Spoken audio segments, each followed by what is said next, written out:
Welcome back to The Reasons Why. Today we're diving into the ultimate showdown, Death Stranding 2 vs. Elden Ring Nightreign, Kojima's cinematic apocalypse against Miyazaki's rage-fueled fantasy. One makes you cry, the other makes you rage quit, but only one can claim the throne. Stick around as we drop 21 savage reasons why Death Stranding 2 delivers harder than any rune grind. Buckle up, grab your BB pod, and let's go! Hideo Kojima doesn't make games, he makes cinematic universes. When you buy a Hideo Kojima game, you're not just buying a game, you're buying a one-way ticket into a universe that refuses to play by normal rules. Death Stranding 2 isn't just press X to swing sword. No, Kojima gives you 3-hour cutscenes, cryptic lore drops, and celebrity cameos that make Marvel movies look like student projects. Elden Ring Nightreign, for all its brilliance, is still just a From Software game. It's combat first, story second, lore buried in item descriptions third. But Kojima, he builds worlds that feel alive, terrifying, and oddly personal. He fuses Hollywood and gaming into one surreal fever dream where the director matters as much as the player. Think about it. When's the last time you heard people say, "This is Miyazaki's vision," versus "Bro"? Kojima literally reinvented how we experience narrative. One feels like a dungeon crawl, the other feels like cinema history. Death Stranding 2 is not a game. It's a living, breathing narrative playground that just so happens to let you walk around in it. And that's why Kojima is on another level. Death Stranding 2 will actually make you cry, not just rage quit. Here's the difference between Kojima's masterpiece and From Software's punishment simulator. One breaks your heart, the other just breaks your controller. Elden Ring Nightreign is designed to make you yell at your TV, Google cheese strategies, and swear eternal vengeance on that one boss you just can't beat. Death Stranding 2? It aims for your soul. This is the game that will have you carrying fragile cargo while a haunting low roar track plays, and suddenly, you're questioning the meaning of connection, isolation, and human resilience. Players don't just beat Death Stranding, they feel it. It's a story about rebuilding a broken world, about finding hope when everything seems hopeless. Elden Ring gives you, congratulations, you died for the 147th time. Death Stranding gives you tears, goosebumps, and a desperate need to text your mom after a cutscene. In other words, Kojima doesn't want to troll you. He wants to move you. And let's be real, you can't rage quit a game that has you sobbing in awe. Pause the debate. Now it's your turn. Drop your funniest, smartest, or most savage reason why Death Stranding 2 destroys Elden Ring Nightreign. Best clapbacks might get immortalized in a user's edition, so don't hold back. Norman Reedus, any random tarnished with a helmet. Let's be honest, in Elden Ring Nightreign, your character is basically medieval knight number 4537 with a cool sword and an even cooler death counter. Sure, you can customize your tarnished, but at the end of the day, nobody cares about your pixelated face hidden under a bucket helmet. Now enter Norman Reedus. Yes, that Norman Reedus, apocalypse delivery man, crossbow slinger from The Walking Dead, and the guy who somehow makes carrying boxes up a mountain look badass. When you play Death Stranding 2, you're not just a generic avatar. You're Sam Porter Bridges, a fully fleshed out character with Hollywood-grade acting and emotional depth. People remember him. People feel for him. No one is making memes about your faceless, tarnished crying in the rain, but Norman Reedus holding a BB pod, instant legend. It's the difference between playing as a character you are versus playing as a character, you know? Kojima gives you an actor who brings charisma, grit, and actual humanity to the role. Miyazaki gives you helmet guy. Sorry, but Reedus clears. Traversing mountains with a backpack feels more epic than farming runes. In Elden Ring Nightreign, half the game is running around farming runes like a medieval Uber driver for XP. It's rinse and repeat. Kill mob, collect runes, die, lose runes, cry, repeat. Death Stranding 2? It flips the whole idea of grind on its head. Strapping on a 200-pound cargo tower and carefully scaling a snowy cliff feels 10 times more epic than slaughtering another pack of skeletons for pocket change. Every single step in DS2 feels like a risk, a commitment, a story worth telling. Your heartbeat goes up when you see the terrain ahead. It's survival against the elements, not just mobs. And when you finally reach your destination, placing down that package like it's Excalibur itself, the satisfaction is unmatched. Farming runes feels like chores. Climbing mountains with a backpack feels like a journey. That's Kojima's genius. He makes even walking feel like an adventure, while Elden Ring makes grinding feel like homework. And let's be real, no one brags about farming 10,000 runes, but surviving a landslide with half your gear intact? That's gamer legend status. Kojima soundtracks are Spotify playlists in disguise. When you boot up Death Stranding 2, you don't just get a soundtrack, you get an emotional mixtape curated by the world's most dramatic DJ, Hideo Kojima himself. The man doesn't just drop background music, he drops moments. Picture this. You're trudging across a desolate landscape, rain pelting down, when suddenly a low roar track fades in, and instantly you're in your feelings. It's not just music, it's a whole vibe shift, a cinematic gut punch. Now compare that to Elden Ring Nightreign, where the soundtrack is mostly epic horns of doom and boss fight screaming choir number 19. Sure, it's intense, but it all blurs together. Kojima crafts playlists that live rent-free in your head for years, songs that send you back to that one mountain you climbed at 3 a.m., holding your breath in the rain. His music choices make you feel human, fragile, and connected. Meanwhile, Elden Ring makes you feel like you've been stuck in a medieval rave you can't leave. Kojima doesn't just score games, he sneaks Spotify recommendations into your soul. Admit it, you've Shazammed a Kojima track at least once. Miyazaki? Not so much. You deliver life, Elden Ring makes you die. At its core, Death Stranding 2 is about connection, rebuilding, and delivering hope in a shattered world. Every package you carry, every bridge you build, every road you lay down, it's about giving life back to a society that's barely holding on. You're literally the lifeline between scattered survivors. Elden Ring. Nightreign, on the other hand, it's about death. Lots of death. Endless death. The whole meme of "you died" isn't just a joke, it's the franchise's entire brand. It's masochism disguised as challenge. Fun for some, sure, but does it inspire? Death Stranding turns delivery into an act of heroism. Elden Ring turns survival into a repetitive punishment cycle. One game makes you feel like a savior carrying the weight of humanity on your back. The other makes you feel like a punching bag for oversized monsters. Kojima wants you to connect. Miyazaki wants you to suffer. And at the end of the day, which feels more meaningful? Giving life or constantly losing yours? A motorcycle in Death Stranding is cooler than any horse in Nightreign. Let's talk vehicles. Elden Ring. Nightreign gives you Torrent, a spectral horse that can double jump. Cool, sure. Legendary? Not really. Death Stranding 2, meanwhile, lets you rip across apocalyptic landscapes on a futuristic motorcycle that looks like it was designed by NASA and Vin Diesel on a Red Bull binge. You're not just traveling, you're sliding across rivers, boosting up mountains, and dodging ghostly horrors at 120 miles per hour. Torrent might help you escape a boss fight, but Kojima's bike makes you feel like Mad Max delivering Amazon Prime in hell. And let's not forget the physics. Every bump, every drift, every perfect landing makes you grin like a maniac. In Elden Ring, your horse is a tool. In Death Stranding, your bike is a statement. It screams freedom, rebellion, and sheer style. People remember the first time they revved that engine and tore across a valley. Nobody remembers their 3,000th ride on Torrent. Kojima turned travel into spectacle. Miyazaki gave you a mule with extra stamina. Verdict? Kojima wins on 2 wheels. The BTs are scarier than any boss fog gate. From Software bosses are tough, sure, but scary? Not really.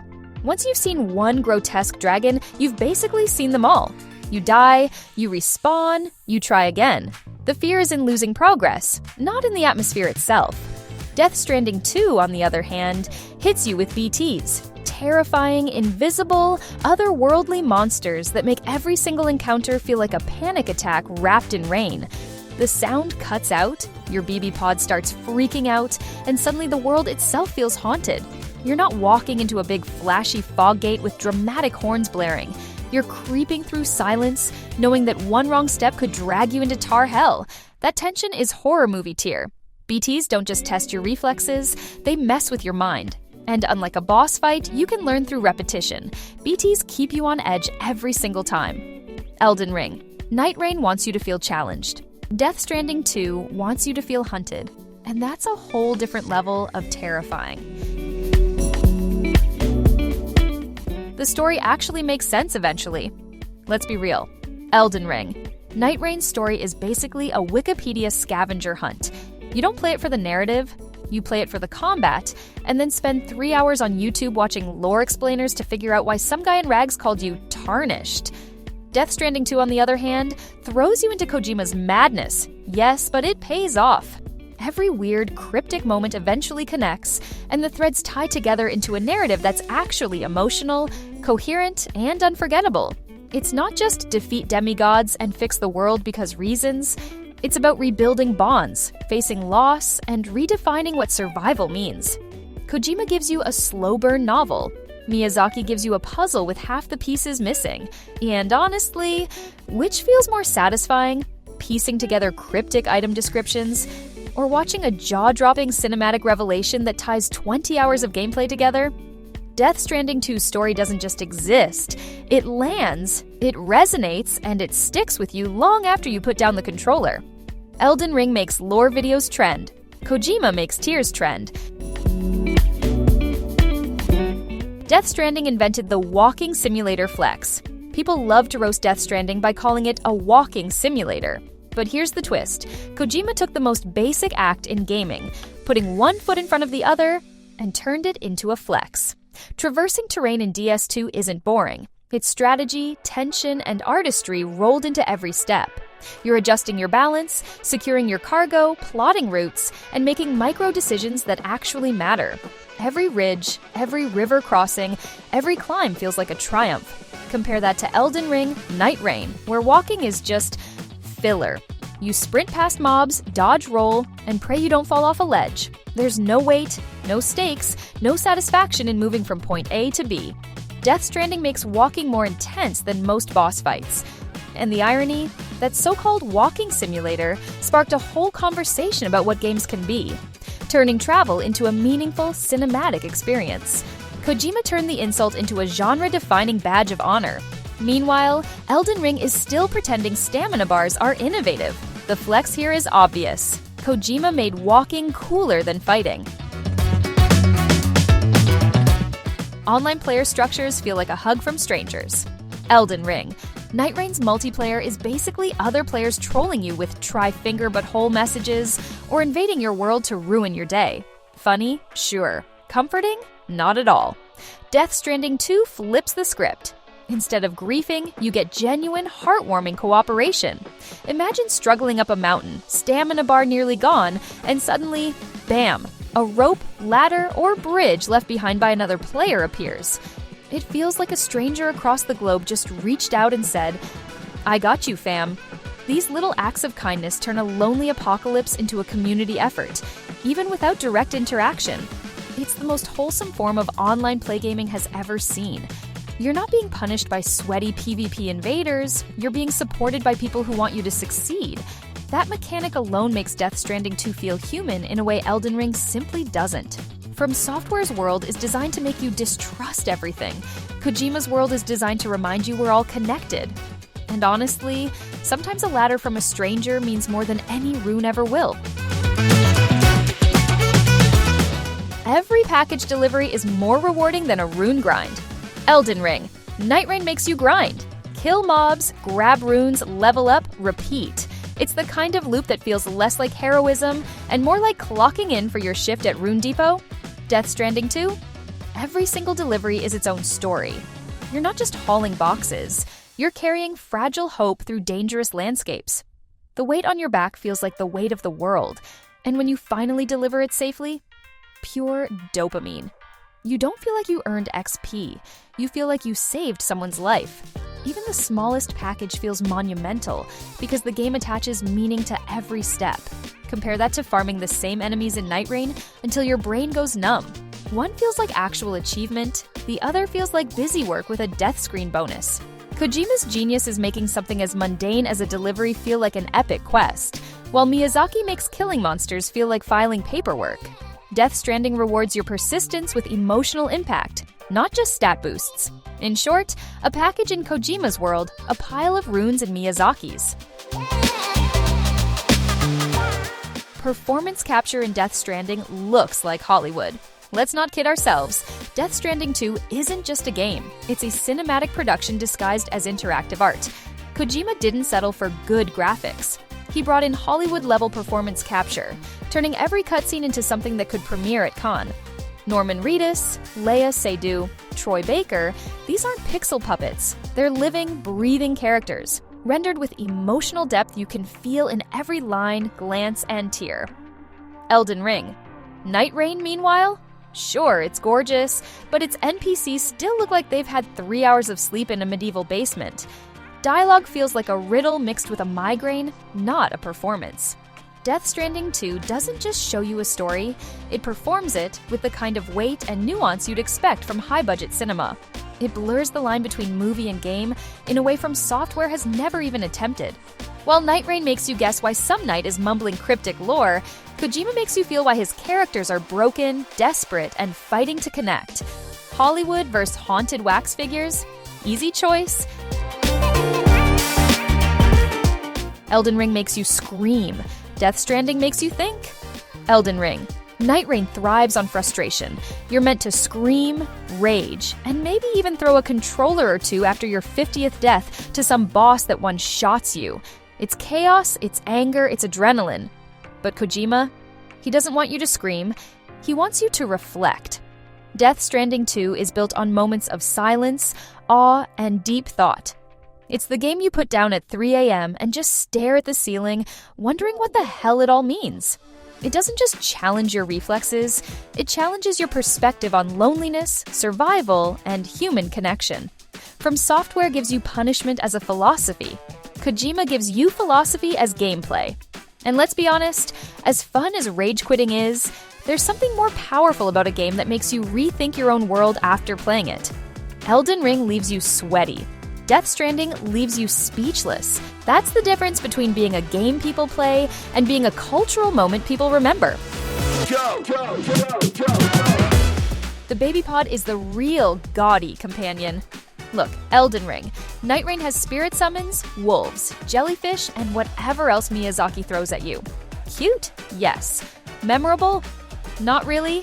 Death Stranding 2 has Bibi, a baby in a glowing pod that's not only essential to survival, but also one of the most emotionally impactful companions in gaming history.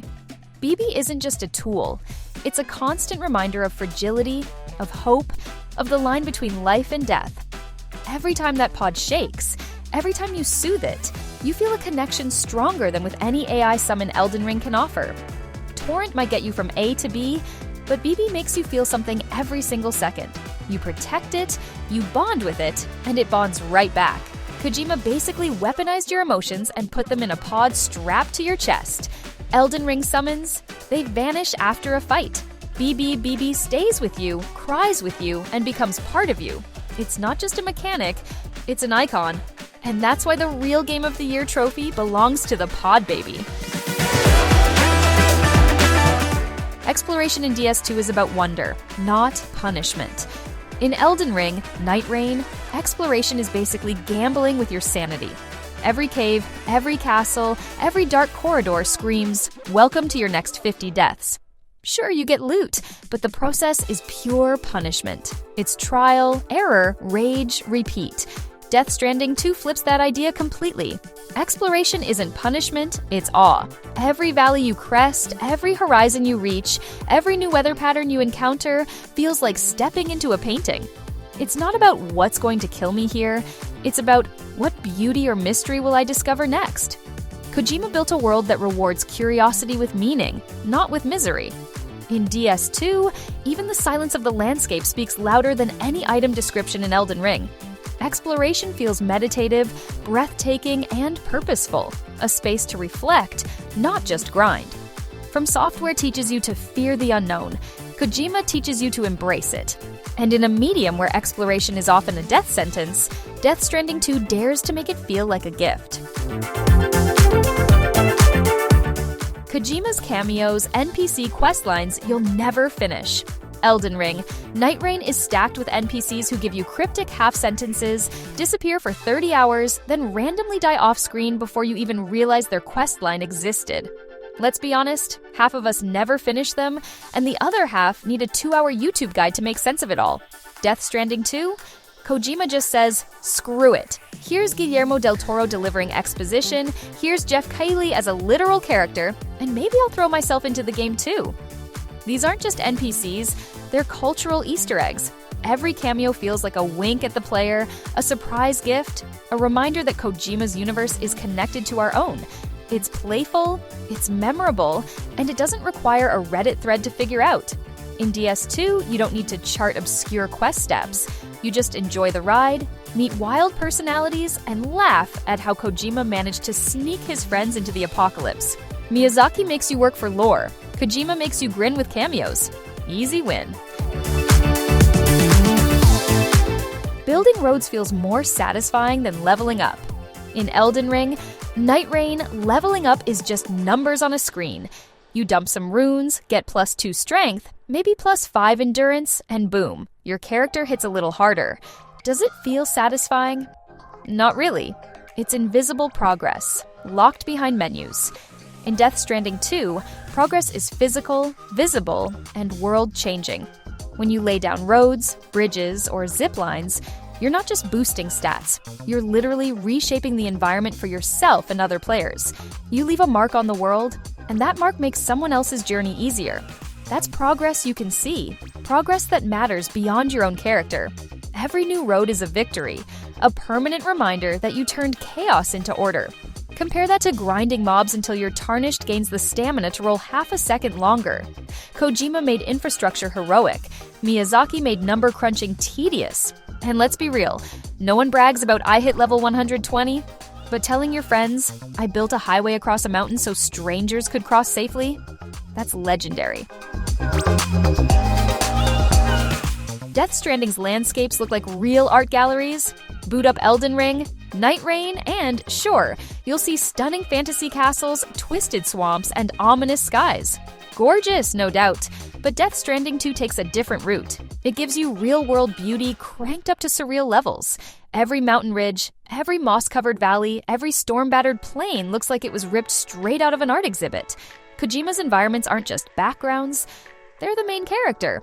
You stop walking just to stare, to screenshot, to breathe in the atmosphere. It's nature weaponized into aesthetic overload. Elden Ring often feels like concept art come to life, but Death Stranding feels like a National Geographic documentary directed by an avant-garde filmmaker. The terrain itself tells a story, one of loneliness, resilience, and eerie beauty. While Nightreign wants you to fear the world, Death Stranding 2 makes you fall in love with it, even as it tries to kill you. And that's the difference. Miyazaki paints nightmares, Kojima paints poetry. DS2 isn't just a game world, it's an art gallery you can walk through. The vibes are unmatched, melancholic, haunting, unforgettable. Every game has a vibe, but few nail it the way Death Stranding 2 does. From the misty horizons to the somber soundtrack, from the loneliness of the road to the eerie presence of BTs, DS2 is dripping with atmosphere. It's melancholic, it's haunting, and it sticks with you long after you've logged out. Elden Ring. Nightreign's vibe? Brutal, hostile, and exhausting. Sure, it's intense, but after hours of dying to the same grotesque boss, the mood becomes repetitive frustration. Death Stranding, on the other hand, feels like poetry in motion. Sadness mixed with awe, despair mixed with fleeting hope. Kojima designed a world that doesn't just challenge you mechanically, but emotionally, soaking every second in tone and texture. Playing DS2 feels like living inside a haunting dream you don't want to wake from. Elden Ring gives you adrenaline highs. Death Stranding gives you emotional depth. One fades after the rage wears off, the other lingers, haunting you in the best possible way. That's why DS2's vibes aren't just unmatched, they're unforgettable. When Kojima tweets, the world listens. Think about it. Hideo Kojima is one of the only game directors who has become a full-blown cultural icon. When he tweets something cryptic, a blurry photo, a song lyric, or just a random emoji, the entire gaming community loses its mind. Speculation threads explode, memes flood Twitter, and suddenly everyone is dissecting his every word like it's the Dead Sea Scrolls. Can you imagine Miyazaki doing that? No shade, but the man could announce a new Elden Ring DLC tomorrow, and half the fanbase would find out through patch notes. Kojima, meanwhile, turns marketing into performance art. Death Stranding 2 doesn't just exist as a game, it exists as a phenomenon powered by the cult of Kojima. The hype machine is fueled not by leaks, but by the man himself, mysterious, playful, and always 5 steps ahead. Elden Ring Nightreign will get hype because it's from software. Death Stranding 2 gets hype because it's Kojima. And in the gaming world, when the creator is as iconic as the game itself, that's a power level Elden Ring simply can't touch. Thanks for watching, Legends! If you've got your own reasons why Death Stranding 2 crushes Elden Ring Nightreign, drop them in the comments. We're scouting the funniest and most brutal takes for Users Edition. Don't forget to subscribe so you never miss the next big clash. This is the reasons why. Epic debates, legendary comments.